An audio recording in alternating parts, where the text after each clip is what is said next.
Good morning. Welcome to Star Card Podcast. Today is May 20th, 2025. Here at Star Card Podcast, we're getting a glimpse at the age of Aquarius ahead of us. Also, we examine education and workplace ethics. My name is Breakaway Ray. I like talking about breakaway civilizations and breaking away from the one we're in now. Thank you for joining me in my crusade against suppressed knowledge during this war on consciousness. This is adventure number 1. Breakaway Ray saves your DNA. Welcome to chapter 3. Who's in charge here? Asked the mind. Time to go to the future. I consulted a psychic nicknamed the Reincarnated Mystic. I asked her if she could remote view my next future life. What she said was that I might return to Earth as a human to experience a slave mentality. Of course, I thought that was a terrible idea. Who would ever agree to a life of slavery? Plus, at the time, I'd had enough of what I already had going on, and it didn't sound like something I wanted to do anymore or ever again. What good was a temporary break from a slave mentality now, just so I could come back for more again later? I wanted the situation to be done. Let's not come back for more of the same problems. Anyway, here's what she said. So, something I asked you to do last time was to remote view my next life, and you told me about a non-human life, and I thought I'd just try this one. Is it possible to remote view a future human life for me? Oh, okay. Let's see if anything comes through.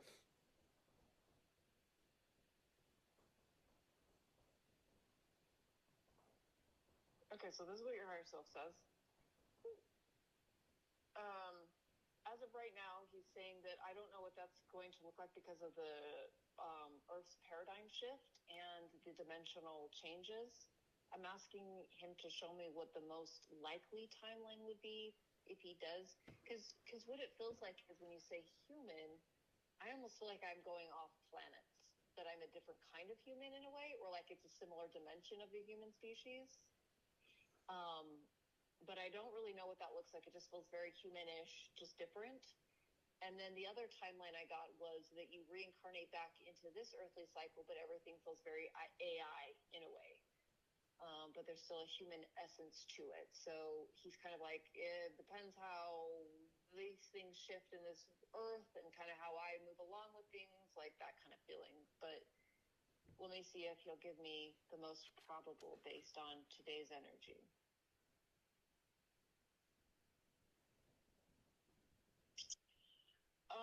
So for what he's showing me is that there's more of a chance of reincarnating back into this dimension, or something very similar where there's kind of almost a slave mentality or there's this feeling of bondage. And he says it's because of my own mental constraints that I tend to have.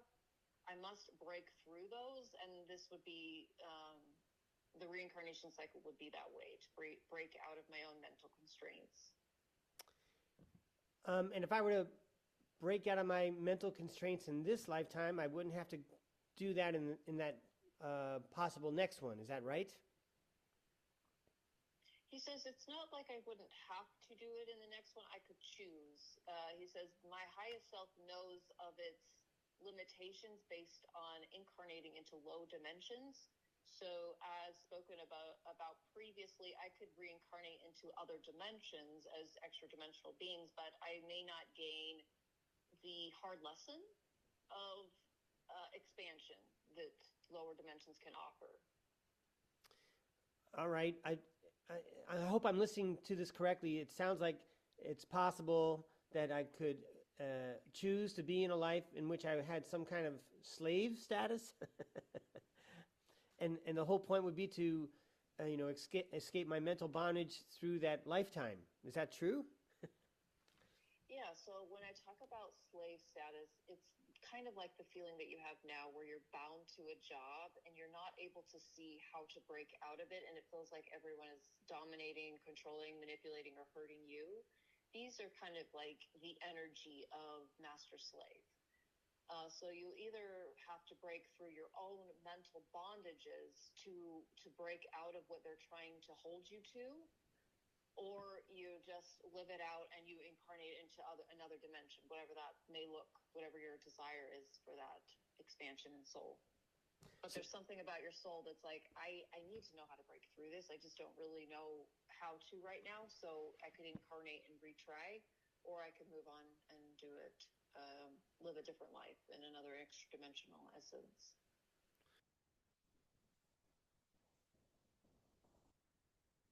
Based on what I've learned since then, that was recorded in 2022, it sounded like in the future, the extra constraint would be a version of a computer, like an artificial intelligence, that would become a technological part of your own brain and mind. At the very least, it sounded like in the future, people's brains would be cyborg brains.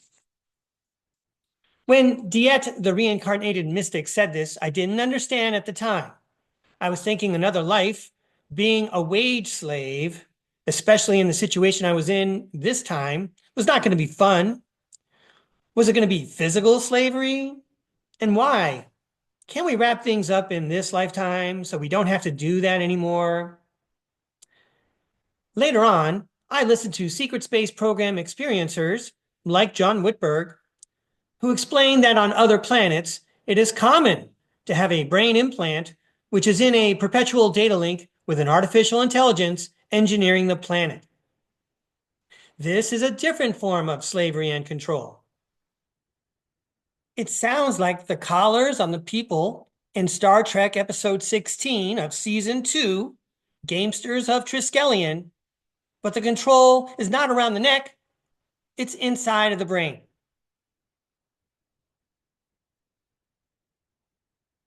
I would say that the interview Psychic Liz Cross did with the late George Orwell confirms what Diet, the Reincarnated Mystic, said. Psychic Liz Cross relayed a message from the author of 1984 and Animal Farm that in the future, indeed, brains will have more technology and less privacy. That would be like slavery, but from the inside. It would be a slave mentality, all right. Remember the story of the Anunnaki? Do you not know the story of the Anunnaki?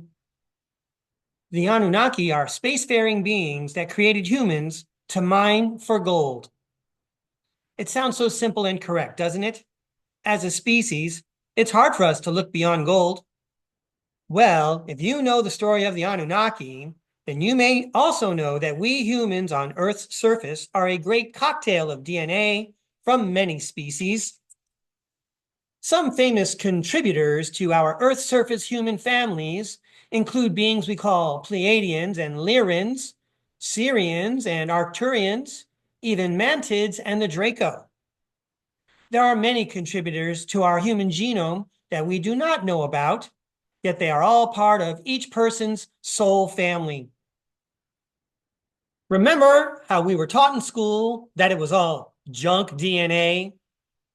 That junk DNA is the most valuable part. All that DNA that we've been told that we do not need to pay attention to, all that junk DNA that was a useless byproduct left over from when God created man and then didn't clean up the lab when he was done or whatever, all that junk DNA actually has all of our creative powers, our godlike powers, and the history of our soul's journey. According to Secret Space Program experiencers off-planet and throughout the galaxy, our human DNA here on Earth's surface is one of the most coveted prizes. It's time to recognize that your DNA is gold. You can activate your DNA through meditation with your mind. You can transform your body and mind while you are here on Earth. You've only been told that it's silly and you should not waste your time. It's why you don't bother and you don't give synchronicities a second thought. Meanwhile, off-planet, human DNA is the golden Swiss Army knife of galactic DNA. Believe me if you want to, but there is a science out there where you can blend and activate certain DNA to create beings with specific abilities, kind of like what we did with domestic animals. In fact, if you had a previous lifetime as a soldier or a magician or a witch or a king or a queen, your DNA would be sought after to enhance a new version of you in a different body, and then it would be capitalized upon. Shall we break away some more? We already know our bodies are continually being modified. Our body's blood chemistry, modified by cigarette companies, for example. On a molecular level, our body is altered by pollutants and radio and microwaves. Our behavior is modified with various forms of mind control, which are so effective and successful that most people do not recognize that mind control exists. Most people can't conceive that mind control is an integral component of our lives and civilization. Do you agree with what I just said? Most of us can't conceive of our very civilization having some intelligent design, however intelligent it really is. We think and hope we are going forward while we flail around in the dark. However, our society is and has been planned out, and maybe not by the best and brightest minds amongst us.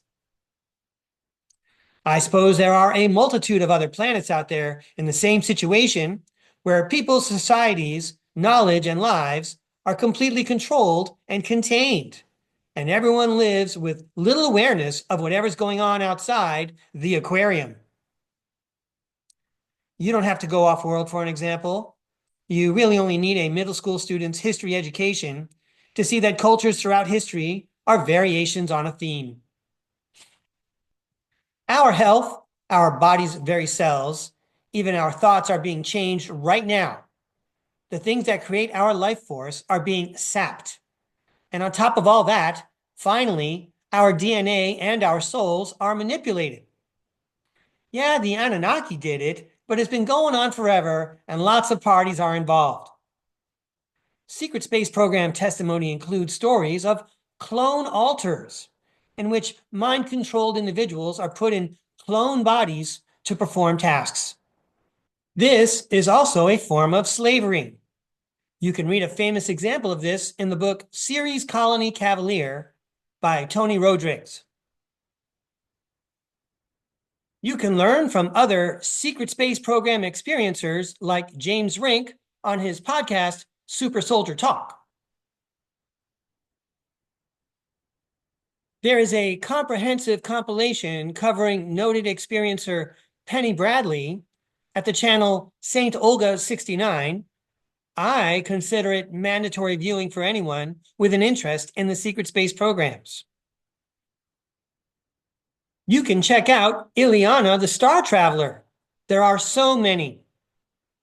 They appear on the Typical Skeptic podcast all the time. All of these people independently talk about having their bodies and souls hijacked by private corporations and military organizations on and off planet.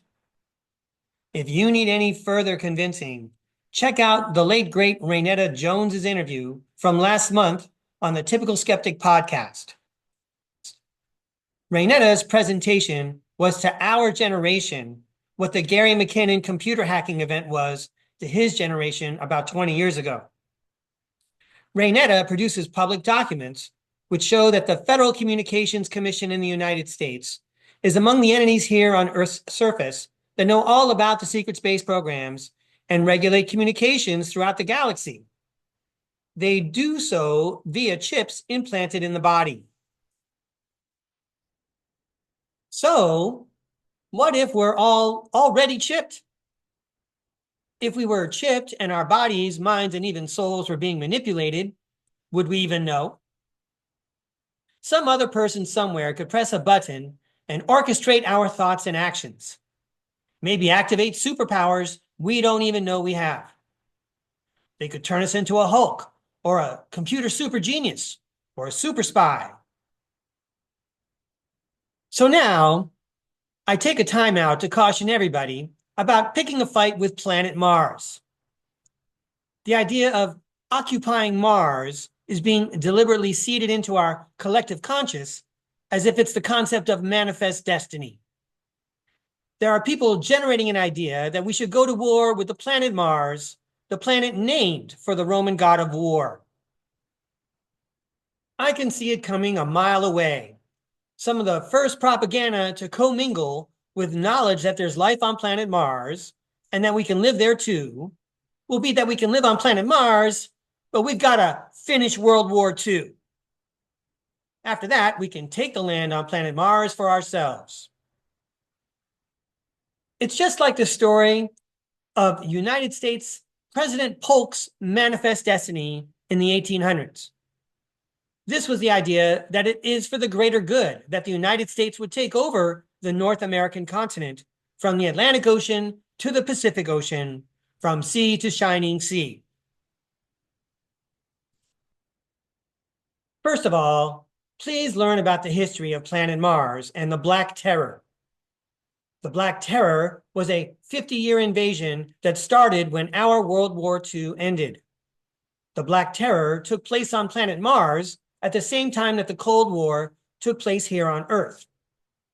Planet Mars was being invaded by people from planet Earth. That's right. Planet Mars just went through this with us. Planet Earth has already been through this. It didn't turn out well. Is there someone out there saying, with a bit of braggadocio, all the more reason to invade planet Mars again and set things straight, right? Do a little regime change and make things better? To which I respond, study some analytics on regime change. What's our batting average in that department? Moreover, okay, remember when we were talking about enhancing bodies and minds and altering DNA? Do you know what kind of humans are on planet Mars now? They are deliberately, genetically enhanced. We could send a soldier from planet Earth who looks like Dwayne "The Rock" Johnson. Our Earth soldier could encounter a human soldier from planet Mars who looks like Urkel. And I'm telling you, it would be no contest. The Martian soldier that looks like Urkel would be standing over the Earth soldier who looks like The Rock, and he would be standing there like Muhammad Ali in the Rumble in the Jungle asking, "Did I do that?" We haven't even mentioned the soldiers with psionic skills, soldiers who use powers of the mind. Once again, it's not a fair matchup. Advantage, Mars Defense Force. Still want to go to war with Mars? Well, there's good news, because our bodies have been fortified in case of such an emergency. All of these pollutants in our body can actually be used to receive signals from our command DNA center run by an advanced artificial intelligence. These signals can activate upgrades in your body with chemicals and metals you all thought were just poisonous byproducts of life. Wherever you are, as long as the transmission signal can reach you, microwave transmissions can activate chips and other nanoparticulates in your body to reformat it into a super soldier or whatever role you would best serve. These include technological enhancements like bionics. Your lifespan will be prolonged, though you will have to check in for maintenance and enlist in our reserve force. Once you say yes to that, you are on the fast track to being cyborged. Your freedom is hijacked. You have become what experiencer Rebecca Rose calls a beta combat slave. A war with planet Mars is not even necessary at that point. You've just signed on. You've been conscripted into an interstellar cyborg invasion force. Your next set of marching orders will be to invade other worlds to feed off-world corporations. Okay, so far, we have people behaving cynically, tricking other people into addiction, using mind control, and cleverly persuading people to forfeit their sovereignty. Some people steal the free will of other people for profit. Why not ask? Isn't it possible that we could all be just as vulnerable to voice-to-skull technology as the soldiers in Iraq who were all mind-controlled to put down their weapons? Did this phenomenon have anything to do with microwaves acting on nanometals in the bloodstream or using frequencies to alter brainwave patterns? There are already other civilizations out there in the galaxy which have artificial intelligences monitoring the thoughts of everyone all the time. We on the surface of planet Earth may be on one of the planets where we don't know that the artificial intelligence is engineering and monitoring our lives. You know what? There are some people who believe that humans on Earth's surface are the only beings around. That's some pretty effective mind control propaganda. In my opinion, I feel anyone who believes humans on Earth's surface are the only civilization in the universe fail to use their imagination. Humans on Earth's surface aren't even the only civilization on planet Earth. Shout out to my friends, the Mer people, and I want to say hi to the Egyptians in the Grand Canyon, and all the people in Shambhala. I can't wait till my next concert there, part of Breakaway Ray's Underworld Underwater Tour. Now, for those that do believe that there are other civilizations out there throughout the galaxy and beyond, I think that they too would also fail to use their imagination if they thought that artificial intelligences weren't already in charge there and running the show. Thank you for joining me on Star Card Podcast. Have a great day.